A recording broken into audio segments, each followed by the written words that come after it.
Hello everyone, this is Kat and welcome back to My Hero Academia Podfics. This is the continuation of Swallow the Stars. This will be part 11, chapter 11, entitled A Day of Firsts. Hitoshi hasn't had a good first day of school, or really a good day of school period, from the time he was about 4 years old. And it's not that he's expecting today to be any different, especially because it's only been a week since he's been in class and nothing shy of stepping into an alternate reality would make the other students change, but he's been happy all morning. His mom had woken him up with his favorite breakfast. His dad, stuck at work, had left him a series of texts wishing him luck. Haruki had offered to put flowers in his hair, and though he declined on the principle of not letting a 6-year-old accidentally tie knots in his hair, he accepted the pretty blue flowers created through her quirk and tucked them into his pocket. Maki had offered to gel his hair up, which he did accept, and very gratefully. And Ryota had slapped him on the shoulder as he left, promising a punch in the face to anyone who messed with him, even though he didn't mean it and would never do such a thing, probably. So Hitoshi had left the house, walked to the station happy, and maintained that happiness when a little boy next to him on the train spotted the flowers in his pocket and smiled brightly when Hitoshi offered them to him. He carried that happiness all the way up to the gates of the school, and then it all just evaporates the moment he steps onto school grounds. His usual bullies are waiting for him, standing off to the side, under the blossoming cherry tree. It's the same group of 5, 4 boys and 1 girl, that it's always been, and their Ling reader, Tomita, at the center of the group. His eyes find Hitoshi's immediately, like he's just been waiting for this moment. "Hey, a villain," Tomita says, stepping forward with a casually strong gait and a sneer. There are other students around, too, walking through the front gate and making their way into the building, but no one stops or says anything. They give the scene a wide berth. They always do. "Still haven't learned your place, huh? Still think you can keep coming back here playing the part of a civilian when we all know you belong in jail?" Hitoshi wants nothing more than to just walk away, but that has never accomplished anything in the past. He can take the attacks head-on, or he can go home with bruises on his back. It's all the same.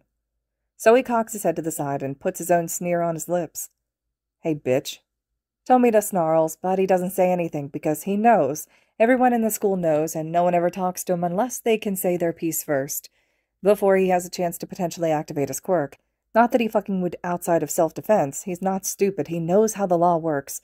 But to this group of bullies and the rest of the school, Hitoshi's just a villain. And though he is many, many things, a dutiful older brother to Haruki, a good younger brother to Maki and Ryota, a loving son to his parents, and a boy who pays for cat food with his own money to feed the strays around their house, Hitoshi's not a fighter. When he's pulled out of the way out of the gate, hardly out of sight but just enough to give people an excuse not to look, he resists with every step and only gets kicked in the knee for his effort. They call him a villain, over and over, reinforcing the word with every hit Hitoshi takes. He tastes blood before too long, and then he hits the ground. There's a pain in his side, and his bag is ripped from his shoulder, tossed meters away into the gravel, and all Hitoshi can think is that he'd been so fucking happy this morning. Damn it. "Oh, that's an interesting quirk." Hitoshi opens his eyes at the new voice, and it takes him a moment to find the person that spoke. Around the side of the tree, a kid he's never seen before, short, maybe a first year with black, no, green, no, definitely black curls that fly, untamed, around his round, freckled face, steps into view. He's wearing the same gakuran that Hitoshi is, so he definitely goes to school here. The kid blinks at the group in front of him, his eyes skipping along each of their faces, including Hitoshi's, a blink, then he looks away, back at each of the bullies. To Tomita, he says, "Strong legs, with reinforced tendons to absorb shock. Definitely built for running, but easily adapted into kicking, apparently. Definitely mutant type, which is interesting and kind of rare, though you clearly haven't adapted well to using it. Your balance is off and easy to exploit." Tomita stares dumbly for a moment, before exploding with an angry, "The fuck did you just say?" The new boy just holds up his hand, which is covered by black fingerless gloves, that's padded over the knuckles and has a Velcro strap that's barely visible under the hem of his sleeve. He's already turning to the other kids. "Your horn is quite sturdy, thick at the base with a natural twist to it. Separation from your skin, it moves, then, You can probably tunnel with it, though what an inconvenient location on your forehead. You'd probably be completely vulnerable if you actually tried to do anything with it." He continues like that for every single member of the group except Hitoshi, picking their quirks apart in seconds like he's known them since they were kids, and the whole time all of them just stare at him like he's sporting 2 heads instead of wide green eyes and a grin that looks like it's swallowed the sun. But Tomita isn't one to take insults. Sitting down. "What's your fucking deal?" he demands, marching right up to the kid. God, and he towers over him. Shoulders twice as broad, a full head, and a half taller, but the kid just tilts his head up, smile in place, and his hair glitters green in the sun like poison, like a warning sign that Tomita can't read. I'm just weighing the competition. Glad to see there isn't any. He looks so cheerful when he says it, like he really is happy that the people in front of him are apparently so far below him. Anger sparks in Tomita's eyes, and Hitoshi thinks about warning the kid as the bully shifts his body for a kick, but his words die on his tongue. The kid dances backwards out of reach of the kick, and when Tomita is still caught in the upswing, the new kid moves back into his space and punches him, hard, right in the nose. Blood spurts, and Tomita's eyes widen in shock and then pain as he stumbles back, clutching his face. The kid clicks his tongue, not in a way that's disappointed, but in a way that's pitying. Next time you think about bullying someone, he says, and to Hitoshi's absolute shock, he plants himself quite firmly between the cluster of bullies and Hitoshi's prone body. Try to remember what it felt like to have my fist in your face. I promise I can do worse. His smile, from what Hitoshi can see of it, is all teeth, the sunshine from earlier stomped out into a darkness that spills over like midnight. Tomita backs away, still clutching his nose, and then runs for the building, the rest of the group following hot on his heels. The likelihood of them telling a teacher is high, but for now, Hitoshi's just glad that they're gone. He hurts. His stomach, his ribs, his arms, his face. He pokes his cheek with his tongue and realizes that he bit through it, and that's where the blood is coming from. Grimacing, he spits some of it onto the ground. There's dirt on his uniform from the kicks, but nothing that won't come out in the wash. Cautiously, Hitoshi raises his head. The new kid stares down at the glove on his right hand as if checking for blood. There's definitely blood. He clicks his tongue again, a quick chisk sound that isn't nearly as menacing as whatever the fuck he'd been saying to Tomita a moment ago. These are new. Ugh, I don't know how to get blood out of fabric. Which is such a ridiculous thing to say that Hitoshi actually laughs. It hurts his ribs and his mouth, but he laughs, and it's as much because of this kid being funny as it is because he has no other ideas on how to get rid of all the adrenaline in his system. The kid smiles at him, smaller than before and more honest, and a little cautious, too. The sunshine is back, but it's not as bright, like he's a bit unsure about how to handle the situation now that he's standing here without people to punch. Sorry if that was a lot. I don't like bullies. Hitoshi shakes his head. It's fine. He pushes himself onto his ass, and he starts dusting off the front of his uniform, grimacing when the dirt doesn't immediately come out. So, the new boy shifts on his feet, putting his weight entirely on his right foot, and angling the left like he's favoring it. Oh, maybe he did get clipped by Tomita's kick. Why'd they call you a villain? He asked, raising his eyes, bright green, sparkling like gems the way that the light hits them, to look straight at Hitoshi. It's like being pinned to a board and examined. He just experienced how much those eyes can see. Maybe the kid has an analysis quirk or something that would be just Hitoshi's fucking luck. I have a villain's quirk. He signs, hands making the motions, before he even registers it happening. Once he realizes that his throat has already gone tight and he's defaulted to sign on instinct, he scowls and looks away. Maybe the kid will leave him alone if he doesn't offer up vocalized words for a conversation. Instead, because apparently the kid is just full of fucking surprises, he snorts out a laugh that's short and breathy in a way that Hitoshi would consider sarcastic on anyone else, but the look on the kid's face isn't anything shy of real genuine humor. Me too, he says, when he gets his breath back, and that's baffling for enough reasons that Hitoshi whips his head up to stare at him properly. The kid is smiling at him again, big and too bright. But that doesn't stop me from wanting to be a hero. What about you? Narrowing his eyes, Hitoshi slowly raises his hands again and signs. What about me? Maybe this is a fluke. Maybe he actually spoke while he signed last time and that's how the kid understood him. Maybe this entire morning's been a weird dream, and he's about to wake up to his alarm going off after a few hours of sleep. Do you want to be a hero? And nope, this is happening. This kid definitely understands JSL and is having a casual conversation about terrible curses for quirks, sporting blood splattered on his collar and smeared across the knuckles of his glove, with Hitoshi of all people. But fine, okay, Hitoshi can roll with this.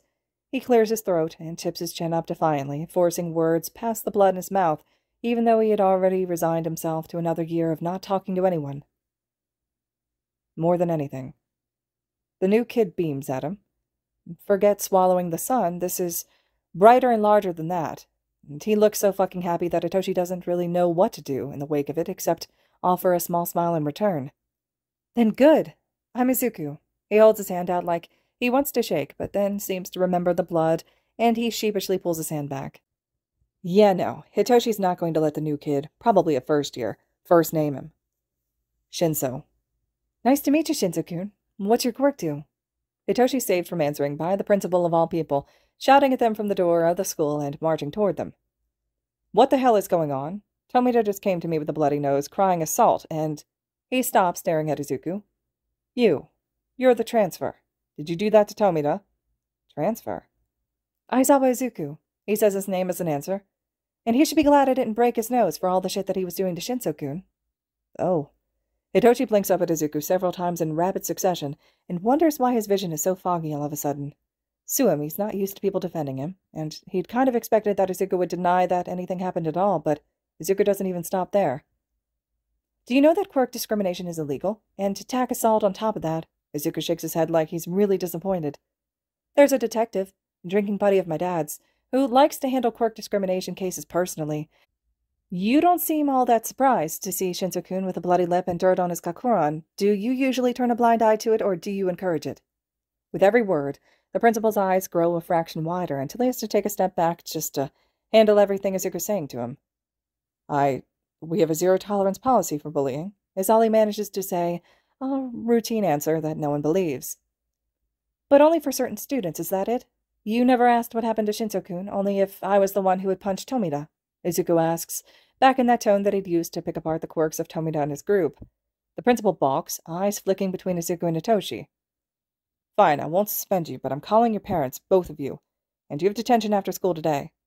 Izuku tips his head to the side, eyes wide, mouth twisted like he's thinking. And Tomita will have detention tomorrow?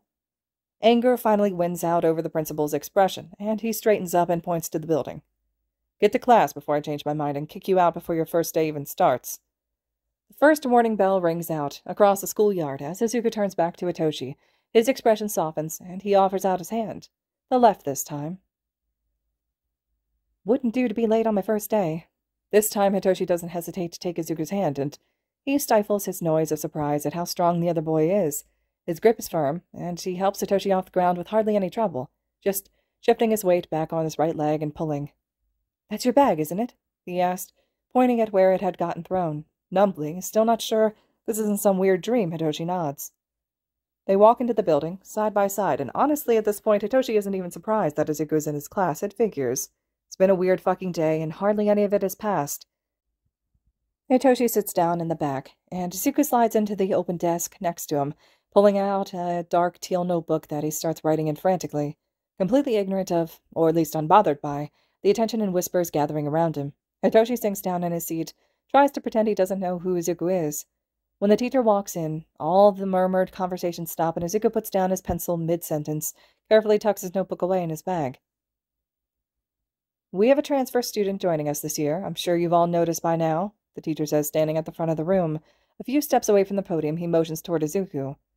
Aizawa, come to the front and introduce yourself. Izuku immediately blushes, shy out of nowhere, and heads to the front of the room. He's shaking, a fine tremor in his hands and legs. He's still favoring the left one, though it's not obvious. He looks at the teacher quickly, as if to make sure he's actually supposed to speak, then gazes out over the class. I'm Aizawa Izuku. You can just call me Izuku, though. I've been homeschooled my whole life, so I don't know anything about being in a classroom. Please take care of me. He bows a little lower than strictly necessary, and then the teacher shoos him back to his seat. Where the hell had all that confidence from earlier gone? The whispers start up again, louder than before, and Izuku's blush deepens, his fingers tapping out a rhythm against his thumbs like some sort of stress tick. Hitoshi catches his eye and signs. Homeschooled? Izuku nods, and as soon as he's back in his seat, his shoulders relax as the tension bleeds out of him. He turns to face Hitoshi as much as he can, and his own hands raise up to sign back. It's complicated. He made a face that clearly says he's uncomfortable talking about it, so Hitoshi just shrugs and lets it go. They don't get a chance to speak again until lunch. Half of the class files out immediately, leaving the door open in their wake. Hitoshi stands slinging his bag over his shoulder, taps Izuku on the arm. With a jerk of his head, he gestures toward the door. Oh yeah, sure. Izuku grabs his own bag and gets to his feet. Izuku-kun, one of the students who'd stayed behind, Shirai, calls out to him, her voice sweet. You can eat with us if you want. Izuku's eyebrows go up, and he looks at Shirai and then glances back at Hitoshi. Just me? Predictably, Shirai gets defensive, leveling a look at Hitoshi that's equal parts distrust and distaste. Whatever, Hitoshi says, and starts toward the door. He ignores that tightness in his chest, the disappointment that comes with being brushed off so quickly. Of course, Izuku wants to make other friends. He's new here, and Hitoshi is a social outcast, to put it mildly. Izuku was nice to him, but that just seems like the kind of person Izuku is. He's not going to stick around when there's other people to befriend. But Izuku catches Hitoshi's arm before he gets more than a step, pulling him to a stop. Sorry, Izuku says to Shirai, and his smile looks thin. I'd rather have lunch with Shinzo-kun. He bows politely, though it's barely a bow at all, and then hoists his bag over his shoulder. Are we going somewhere? He asks, attention fully on Hitoshi now. Hitoshi swallows, looks down at the hand still gripping his arm, and then back up at Izuku. He's not getting emotional about this. He's fucking not. Yeah, he says, and his voice is tight but audible. Come on. I'm coming, Izuku promises, and though he releases his hold on Hitoshi's arm, he stays right by his side. This is a path that Hitoshi had walked every day for the past year. He'd happened upon a secluded corner of the schoolyard in his second week as a first year, a place to hide and a place to eat his lunch in peace. It's tucked behind a shed and a small garden, and no one else seems to know that the fence is broken down back there, allowing Hitoshi and now Izuku to slip out and around the side of the fence, completely out of sight of the building. So, Izuku says as he drops his bag and sits down, he pulls out that notebook again and pencil and, as if it's an afterthought, a carefully wrapped bento. So, Hitoshi mimics as he sits down as well. His bento is less pretty, suffering from his bag being thrown aside that morning, but the food is still inside and intact, so it's fine. Izuku takes a bite and then flips open his notebook, resuming his writing where he'd left off before first period. You never told me what your quirk is. He looks up quickly, not pausing in his writing, and offers Hitoshi a small smile. I can say mine first if you want, and I mean technically you don't have to tell me at all, but we're friends, right? So why not? Whatever snide comment Hitoshi was thinking about saying slips right the fuck out of his brain, and everything grinds to a sharp stop. Friends. Friends. Are they? They literally just met this morning, and yeah, sure fine Izuku kicked ass and saved him from more bruises and an even shittier start to the school year, but friends? He should say something, but nothing comes to mind, and it's not even about talking, because when he raises his hands to sign out a response, they just sit in the air there. Are we not friends? Izuku asks, and this time he stops his chicken scratch to look at Hitoshi fully. I've never really made a friend before. I have one, and all we do is text like once a month at most. He just kinda sends me updates about his quirk, and I freak out and tell him to try it with different kinds of food. Hitoshi blinks, mouth open, as he struggles to catch up to where this conversation is going. What? Amajiki-senpai has a super cool quirk, Izuku says, and his whole face lights up, his posture changing as he lets his notebook slip from his lap and he brings his hands up to animate while he talks. He can manifest on his body whatever he eats, not plants though, which I think is weird, but quirks often are specific. It's not surprising, I guess. And he got into UA this year. I haven't asked him yet which homeroom he got into, so who knows if he's with my dad or not.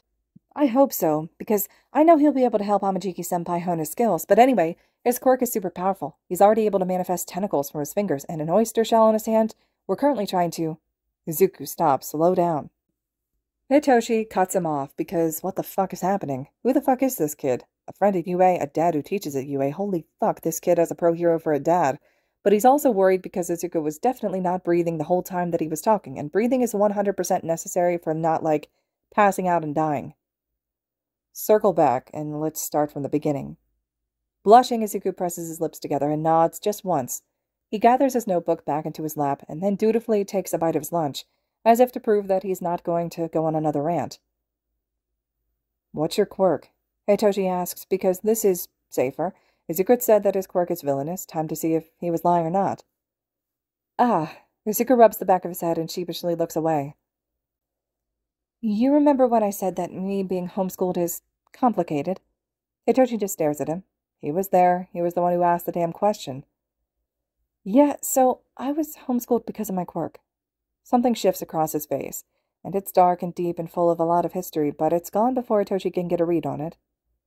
I hurt a lot of people when I was a kid. Controlling gets really hard, even now.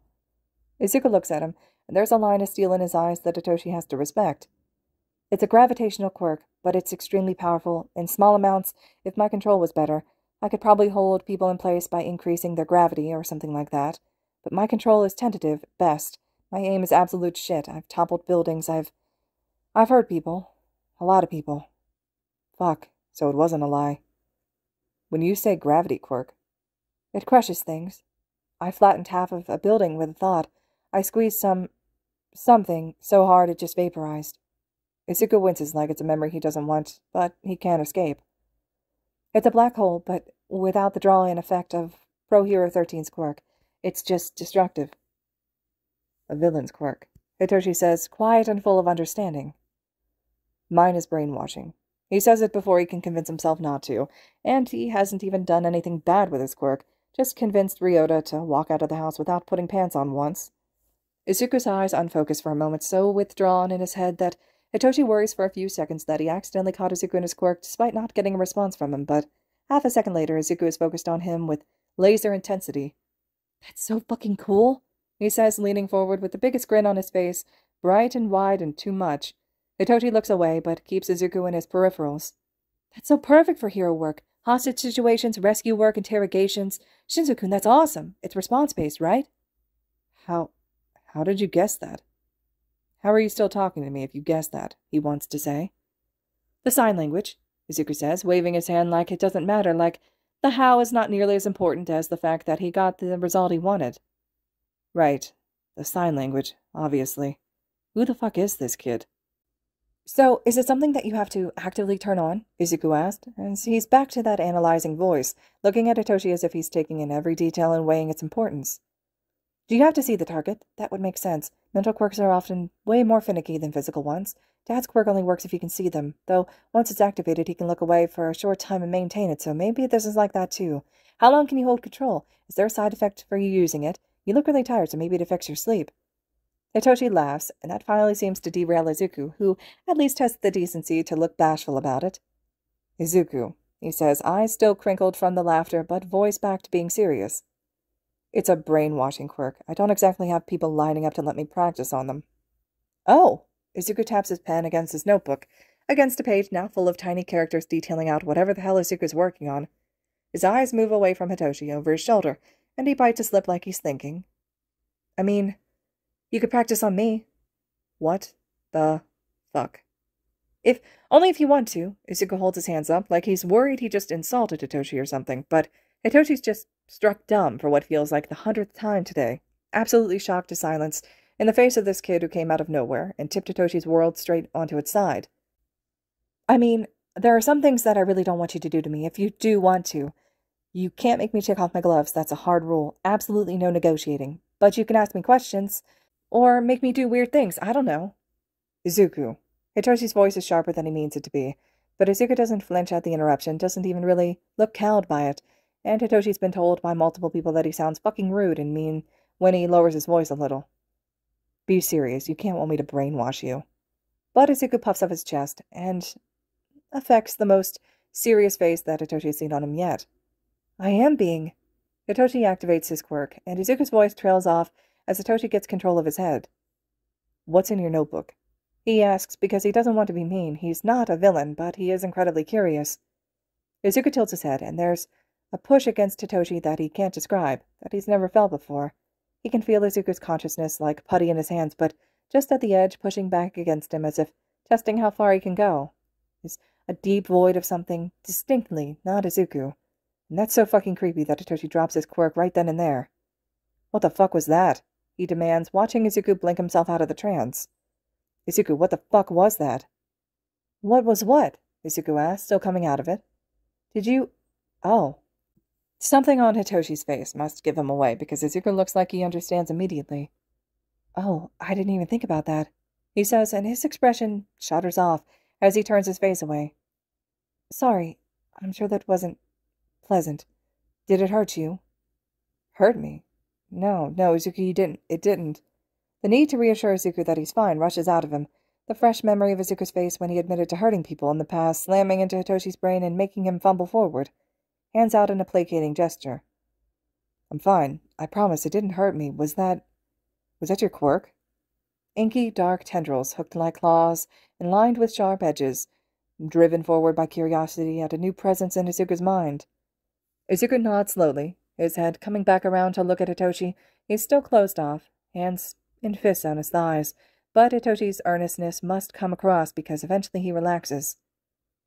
Yeah, I'm glad it didn't hurt you, although a light clicks on in his eyes again as he studies Hitoshi's face, like he's analyzing numbers that are visible only to him. No offense, but it is kind of weird that it didn't. Maybe it didn't sense any ill intent. Would you be willing to try again? Wait, is your quirk sentient? Hitoshi's seen something like that before. A kid in his elementary school had a quirk that was a massive snake, able to detach itself from the kid's body and seemingly do things on its own. Hitoshi's never looked at snakes the same ever since. Yes, Izuku says immediately. Very much so. Sorry again, I should have thought of that, but I got... Hitoshi smirks. Overeager, he offers, already starting to figure Izuku out piece by piece. Okay, yeah, I can try again. Really? Gotcha. This time that dark, grasping presence is further forward in Izuku's mind, and Hitoshi doesn't run from it, but he does make sure that he's not being threatening. He lets Izuku sit, weightless, in the effects of his quirk, but just focuses on not pushing against the thing and whatever seeking him out alongside Izuku's consciousness. But it never attacks, never does anything to make Hitoshi assume it's aggressive toward him. It just seems to be watching. Izuku, he calls, and he gets a lilted hum in response. Tell me what's in your notebook. Quirks. Izuku's answer comes immediately. His eyes are unfocused, but he's still looking at Hitoshi. I like to analyze quirks. Is the whole notebook full of quirks? Yes. Are you going to add my quirk? I'm planning to. Izuku tilts his head again, and it's weird because he can feel Izuku's consciousness rolling around, not completely under Hitoshi's control. Unless you ask me not to. Hitoshi knows he's out of practice with his quirk, but Izuku seems to have a strong will on top of that. Him giving more than direct answers is proof that he could probably break Hitoshi's grip on him if he knew how. What all do you write down? Basic things, Izuku says. Type, range, ideal situations for use, questions about how it works, if I don't know, ideas for improvement, drawback, side effects. Useful information, and not at all basic. Hitoshi can't say he wouldn't like to see how Izuku would pick apart his quirk and help him grow, so he releases his hold on Izuku's consciousness and lets him come back to his own mind at his own pace. When Izuku's eyes focus on him, Hitoshi says, You can add my quirk to your notebook. I think that would be cool. Comprehension spreads across Izuku's face as he pieces together what must have happened while under the effects of Hitoshi's quirk, and he practically beams with excitement. I'll let you know everything I write, he promises, and Hitoshi doesn't doubt him. They spend the rest of lunch going over every other insane thing Izuku hinted at, when he went off on a tangent about them being friends, and yeah, Hitoshi finally relents on that too. They can be friends. He hasn't had a friend in a decade. Izuku explains that he has 2 dads and that they both teach at UA, which is very much not fair in Hitoshi's opinion. He loves his parents, but come on, 2 pro heroes for parents? Not even a competition. Hitoshi also describes his family to Izuku, and he discovers that Izuku's a very attentive listener, laughing at the right moments, asking for more information when he's curious, and Hitoshi doesn't talk a lot, especially compared to Izuku, but his new friend doesn't seem to mind, filling in the spaces of the conversation as they eat the rest of their lunches. He's especially curious about his family's quirks and how they all fit together, his mother's empathy, which lets her read someone's emotions, his father's insomnia, which lets him stay awake for long periods with limited side effects, Maki's somnium, which allows her to put people to sleep with a touch, Ryota's thought stream, which lets him read people's surface-level thoughts, and Haruki's hanachi, which allows her to produce flowers that actually bloom from hers or others' feelings. When the warning bells ring, they pack up quickly and head back inside, retaking their seats just before the next class begins. Tomina's back in class now, likely returned from the hospital to get his nose bandaged and the bleeding stopped, and he avoids looking at either of them as they walk past. Hitoshi counts that as a win, and he makes sure to sign a quick thank you to Izuku before the teacher enters the room. After the last bell, the teacher tells Hitoshi and Izuku to stay while the other students file out, including Tomita, which is not surprising but is unfair. Soon the principal enters the room, and their 1-hour detention begins. They stay silent, keeping their heads down, but when the principal starts to go over some paperwork of his own, Izuku's the first to break. This is boring, he signs, hands fast and half-hidden, since he can't fully turn toward Hitoshi. But apparently they're both good enough at understanding JSL that it doesn't matter. No kidding, he agrees, eyes on the principal so that they don't get caught. He's only had detention twice before, once for using his quirk on accident when he was being bullied all the way back in elementary school, and another time last year when he was punished for interrupting class, when it really was the other kids who were picking on him. Mostly, Hitoshi just keeps his head down and suffers in silence, and then he doesn't have to deal with all this bullshit. The door opens just as the hour's ending, and the first person in the room is Hitoshi's dad, taking up too much of the doorway. A pang of guilt weighs on him immediately, because his dad must have just gotten off of his 48-hour shift at work, and he certainly looks like it. His eye bags are dark, his nearly black violet hair is a little unkempt, and his shirt is rumpled on one side like he'd been trying to sleep. "Hitoshi," his dad says, brows coming together in worry. "What happened?" Throws him for a moment. That concern is the first emotion out of his dad's mouth when Hitoshi is in detention, but then he remembers his dirty gakuran and the blood from his bitten cheek that dribbled a few times to his collar, the bruise forming on his jaw. Yeah, he probably looks like shit. "I'm fine," he says, swallowing thickly and looking away. "Sorry for making you come get me."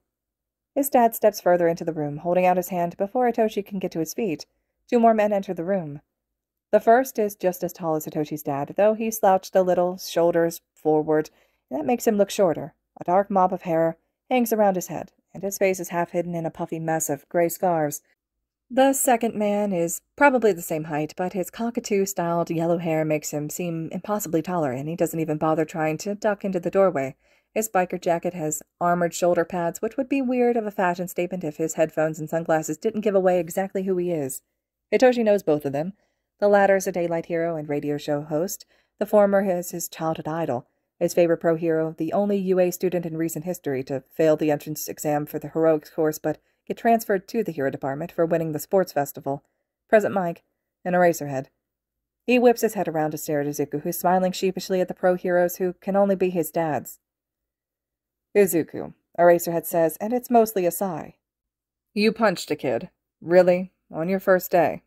To his credit, Izuku only looks away from Eraserhead for one sheepish moment before he squares his shoulders and lifts his chin. "I did, and I would do it again." Izuku points at Hitoshi. "They were beating up Shinzo-kun because of his quirk." He grins, and it's the one that seems full of light that's about to be swallowed, the one that looks kind but is hiding fangs.